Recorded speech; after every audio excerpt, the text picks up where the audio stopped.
नमस्कार साथियों, हमें विश्वास है कि ये 2 नंबर का जो सूत्र था इसके आधार पर आप जो सेंटेंस है डू डज वाला ये आप रिवाइज कर लिए होंगे और जो सूत्र है उसे भी अच्छी तरह से याद कर लिए होंगे। सब्जेक्ट प्लस V1 या V5 plus subject complement, do या does plus subject plus V1 plus subject complement, WH plus do या does plus subject plus V1 plus subject complement, इसी तर्ज पर आपने याद किया होगा।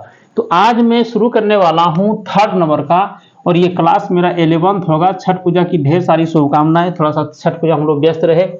आज जो सूत्र है 3rd वाला, ये प्रेजेंट इंडेफिनिट टेंस का 3rd सूत्र शुरू करने वाला हूं। तो चलिए इसको नोट कर लिए होंगे, इसे मैं इरेज कर देता हूं जरा सा।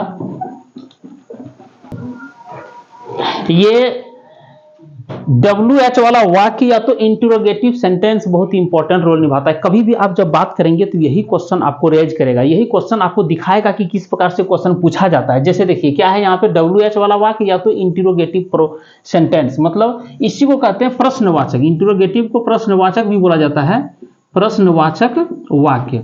तो प्रश्नवाचक वाक्य होता है कि एक क्वेश्चन पूछने वाला जो 2 नंबर का देखे, उसमें हम लोग क्या क्वेश्चन पूछ रहे थे, क्या आप क्रिकेट खेलते हैं, क्या तुम पटना जाते हो, तुम कहाँ, क्या तुम पटना में रहते हो। ऐसे क्या शुरू में था, वैसे वाक्य में क्या शुरू में था, लेकिन यहाँ क्या है, क्या बीच में आएगा। इंटरोगेटिव सेंटेंस वाला वाक्य यदि हिंदी वाक्य के बीच में क्या, क्यों, कहां, कैसे, ETC रहे, बीच में, वाक्य के बीच में ये आपको मिलेगा रहे, तो ऐसे वाक्यों को WH या IP, WH क्यों कर रहे हैं, इसलिए कि सब जगह WH आपको मिलेगा, सब जगह।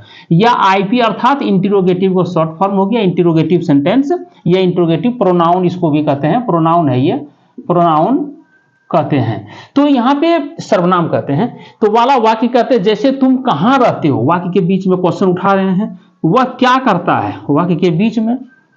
दीदी, दीदी कब पटना जाती है, दीदी कब पटना जाती है। तो ये सब क्वेश्चन वाक्य के बीच में आपको क्या, कहां, कब, कैसे, क्यों, तो ये जान लें कि ये 3 नंबर वाक्य है, अर्थात WH वाला वाक्य है। तो WH कितने हैं, WH 9 है। There are 9 types of WH। ये वाई, क्यों या काहे, वेयर कहां या किधर, विच किस। इसी विच का प्रयोग हम कर करके इन विच क्लास एक साथ जोड़ते हैं। In which class do you read, in which state do you belong from, in which country do you live in. ये सब हम इन विच, एट विच, ये सब प्रयोग करके हम विच का प्रयोग करते हैं। वाट का भी प्रयोग करते हैं, वाट का भी उसी तरह से। ये लंबे लंबे सेंटेंस बनाने के लिए जब हम लोग चर्चा करेंगे तो उस समय करेंगे। वाट क्या, हु मैंने कौन या किसने, हुज किसका, किसके, किसकी, या किनका, किनके, किनकी, हुम किन्हें, किसको, किनको, व्हेन कब, किस समय या किस टाइम, है ना। और हाउ मैंने कैसे, किस प्रकार से। इस प्रकार की जो सेंटेंस आपको मिलेंगे ये बहुत ही लाजवाब है। सभी टेंस में ये मिलेगा, ये ऐसा नहीं कि सिर्फ प्रेजेंट में बता रहा हूं, प्रेजेंट इंडेफिनिट टेंस में तो प्रेजेंट में नहीं है, ऐसा ये प्रेजेंट में ही है, ऐसा नहीं। सभी टेंस में ये चीज आपको मिलेगा और इसकी सहायता से हम लोग धारापूर्वक इंग्लिश बोलने की जो फ्लुएंसी है उसके कोशिश भी करेंगे। और बच्चों से जो मैं सूत्र दे रहा हूं, हमारे जो विराट है, विराट से हम बुलवाएंगे कि वो सूत्र को धारापूर्वक किस प्रकार से याद किया है, ये आपको मैं बताऊंगा। और उसके बाद ये सूत्र के आधार पर जो मैं सेंटेंस को बोलने की जो टेक्निक है यहीं पे शुरू करूंगा, इसी प्रेजेंट इंडेफिनिट से ही स्पीकिंग शुरू कर दूंगा। तो चलिए अब मैं थोड़ा सा यहां सूत्र को ले लेता हूं, अर्थात 3 नंबर का सूत्र क्या है। ये जो सूत्र है, ये 3 नंबर का जो सूत्र है वो इस प्रकार से है, अर्थात WH को रखिए प्लस डू या does plus subject plus V1 और प्लस ऑब्जेक्ट। ये सूत्र हमारा है 3 नंबर का। 3 नंबर का जो सूत्र है वो 2 नंबर के जो सूत्र था, 2 नंबर में ही पहले WH लगा देने से 3 नंबर का सूत्र प्राप्त हो जाता है। तो पहला सूत्र क्या था, सब्जेक्ट प्लस V1 या V5 प्लस सब्जेक्ट कंप्लीमेंट। दूसरा सूत्र क्या था, डू या does plus subject plus V1 plus subject complement. और तीसरा आ गया, डू डज के पहले WH लग गया, अर्थात WH प्लस डू या does plus subject plus V1 plus subject complement. तो यहाँ पे हम देख लेते हैं, तुम कहां रहते हो। तो तुम के साथ चूंकि हम डू या डज का जो डिफरेंस है उसमें हम अंतर देख लिए थे कि अगर सब्जेक्ट हमारा प्लूरल है, जैसे आई, वी, यू, दे, वी, है ना, बुक्स, बॉयज, कैट्स, रैट्स, ऐसे अगर है तो वैसे में डू का प्रयोग करते हैं। और अगर सिंगुलर है तो हम लोग क्या करते हैं, डज का प्रयोग करते हैं। तो यहाँ पे देखेंगे कि तुम क्या है, तुम आ रहा है डू के श्रेणी में, है ना। तुम कहां रहते हो, तो कहां का अंग्रेजी क्या हो गया, वेयर, वेयर मीन्स कहाँ, तो क्या बन जाएगा वेयर, और तुम है तो डू होगा, और डू के बाद क्या आएगा सब्जेक्ट, तो सब्जेक्ट क्या होगा you, where do you live, तुम कहाँ रहते हो, where do you live, question mark होगा। दूसरा है वह क्या करता है, तो वह किस श्रेणी में आएगा डज वाला में, है ना। डज की प्रयोग कहाँ करेंगे, जो सिंगुलर जो सब्जेक्ट होते हैं वहां पे डज का प्रयोग करते हैं, जैसे he C it Ram Sohan, a cat, a boy, a books, a book, है ना। इस प्रकार के जो वर्ड आते हैं सिंगुलर में उसे ही हम लोग क्या करते हैं, उसके साथ हम डज का प्रयोग करते हैं। तो डज का प्रयोग जब कर रहे हैं तो यहाँ पे क्या हो जाएगा वह क्या करता है, तो क्या हो जाएगा व्हाट, व्हाट, उसके बाद डज लगेगा, चूंकि डू और डज में से एक तो चुनना है तो डज होगा, व्हाट डज, और वह का अंग्रेजी क्या होता है ही, व्हाट डज ही डू, चाहे वर्क भी आ सकता है, भिवन यहाँ डू भी हो सकता है या तो वर्क भी हो सकता है। अगला है दीदी कब पटना जाती है, तो दीदी के लिए भी क्या होगा, दीदी भी सिंगुलर है, एक है, इसीलिए दीदी के लिए भी डज का प्रयोग होगा। तो दीदी कब, तो कब के लिए क्या है, कब का देख लीजिए, है ना, यहाँ पे क्या का वाट था तो वाट दे दीजिए। अब कब के लिए क्या है, कब का है व्हेन, WHEN व्हेन, तो यहाँ पे लिखेंगे व्हेन, व्हेन डज दीदी, दीदी गो टू पटना। अब यहां एक चीज ध्यान रखना बहुत जरूरी है, जो मैंने दूसरे नंबर सेंटेंस में भी बताया था और इसमें भी बता रहा हूं कि जब भी आप डू डज का प्रयोग कर दिए हों तो ये भी हमेशा वन ही होगा, वन फॉर्मेट में ही आएगा, कभी भी V5 नहीं होगा। लेकिन हमारे पास जो सूत्र पहला था क्या था, सब्जेक्ट प्लस V1 या V5 plus object complement. 2 number का क्या था, डू या डज, डू या does plus subject plus V1 plus object complement, और 3 अभी जो आ गया वो WH प्लस डू या does plus subject plus V1 plus object complement, अर्थात दोनों में अब आगे में कहीं भी V5 का प्रयोग नहीं होगा, क्योंकि जो भी हम सेंटेंस 6 प्रकार का जो सेंटेंस हमने बताया था वो सेंटेंस जो अब ले रहा हूं वो दोनों इधर एक के अलावे कहीं भी V5 फॉर्मेट नहीं आएगा, उसके साथ क्या आएगा डज आ जाता है, डू आ जाता है। तो निश्चित है कि आगे हम लोग देखेंगे इसी प्रकार से। तो कुछ सेंटेंस को हम ले लेते हैं, जरा सा इसको नोट कर लीजिए, नोट कर लीजिए, क्योंकि हम इसको इरेज करने वाले हैं। तो कुछ सेंटेंस को हम ले लेते हैं और सेंटेंस से देखते हैं फिर, तो इसको जल्दी से नोट कीजिए आप। चलिए अब मैं यहाँ पे आपके लिए जो सेंटेंस लेकर के आया हूं वो डू वाला सेंटेंस अलग, ये देखिए डू वाला सेंटेंस है और ये डज वाला सेंटेंस है, दोनों अलग अलग लेकर के आया हूं।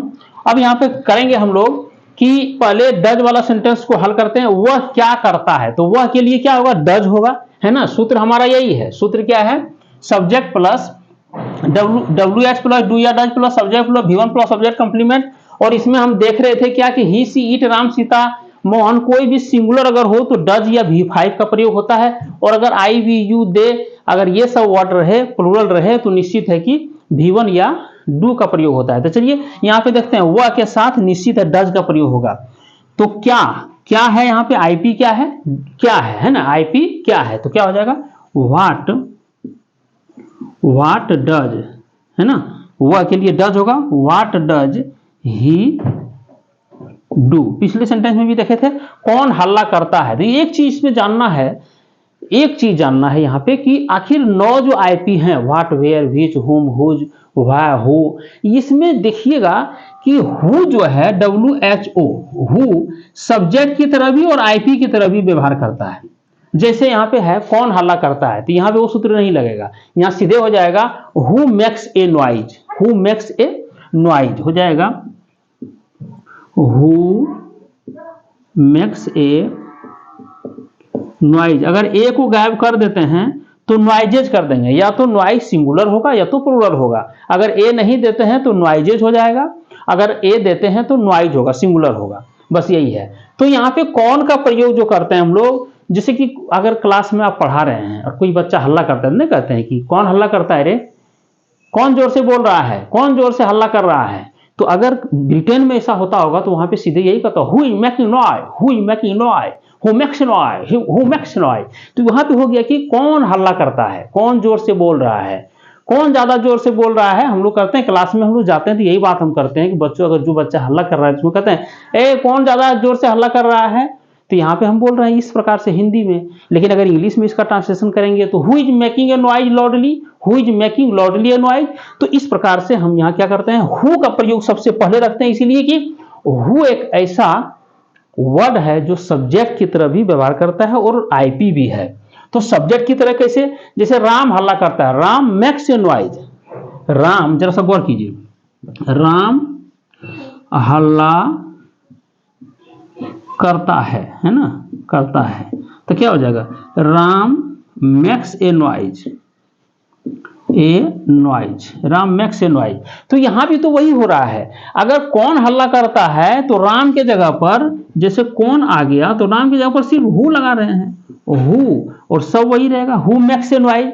तो ये हु एक ऐसा वर्ड है, आईपी है, जो कि सब्जेक्ट की तरह भी व्यवहार करता है और कभी कभी आपको आईपी की तरह भी व्यवहार करता है। आईपी तो करता ही है, इसलिए कि आप क्वेश्चन भी पूछ रहे हैं ना, कौन हल्ला करता है जोर से, कौन खटपट कर रहा है, कौन चिल्ला रहा है, who is crying, who is crying. यहाँ पे हम अलग से नाम नहीं लेते हैं, अलग से सब्जेक्ट नहीं देते हैं, यही सब्जेक्ट भी है, तो हु ही सब्जेक्ट है और हु ही आपका आईपी भी है, WH भी है, इसलिए ध्यान में इसको रखना बहुत जरूरी है।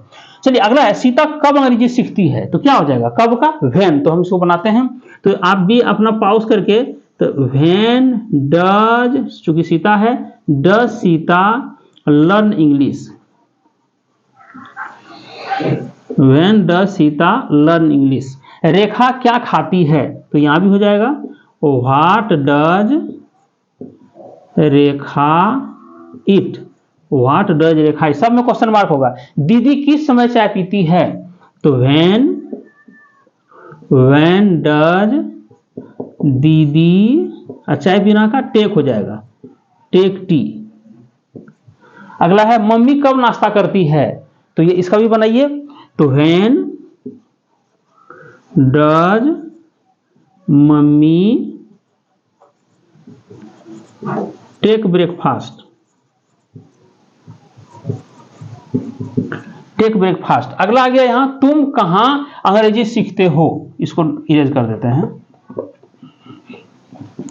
तुम कहां अंग्रेजी सीखते हो, तो कहां का क्या हो जाएगा, वेयर, वेयर डू होगा, चूंकि तुम है तो तुम के साथ डू का भी प्रयोग होता है, तो where do you learn English, where do you learn English. वे लोग क्यों झूठ बोलते हैं, तो झूठ बोलना का टेल ए लाई, तो वे लोग क्यों झूठ बोलते हैं, तो why do they tell a lie, है ना। लड़के कब मैदान में दौड़ते हैं, लड़के कब मैदान में दौड़ते हैं, तो कब का when do boys run in the field. बच्चे क्यों रोते हैं, बच्चे क्यों रोते हैं, आईपी क्या हो गया, व्हाई, तो यहां हो जाएगा व्हाई डू चिल्ड्रन वीप। तुम लोग किस लिए लड़ते हो, किस लिए का क्या हो जाएगा, WH, तो व्हाई ही होगा, काहे या किस लिए, तो व्हाई डू यू क्वेरल। वे सब मुझे कब धमकाते हैं, वे सब, वे सब का दे होगा, वे सब, वे लोग, है ना, ये सब का दे होगा, तो यहां क्या हो जाएगा, कब, तो व्हेन दे, व्हेन डू होगा, व्हेन डू दे स्कॉल्ड, मैंने धमकाना, scold me, when do they scold me. लड़कियां क्यों मंच पर नाचती है, तो क्यों का व्हाई, लड़कियां का गर्ल्स, और मंच पर नाचना डांस ऑन द स्टेज, तो यहां हो जाएगा why do girls dance on the stage.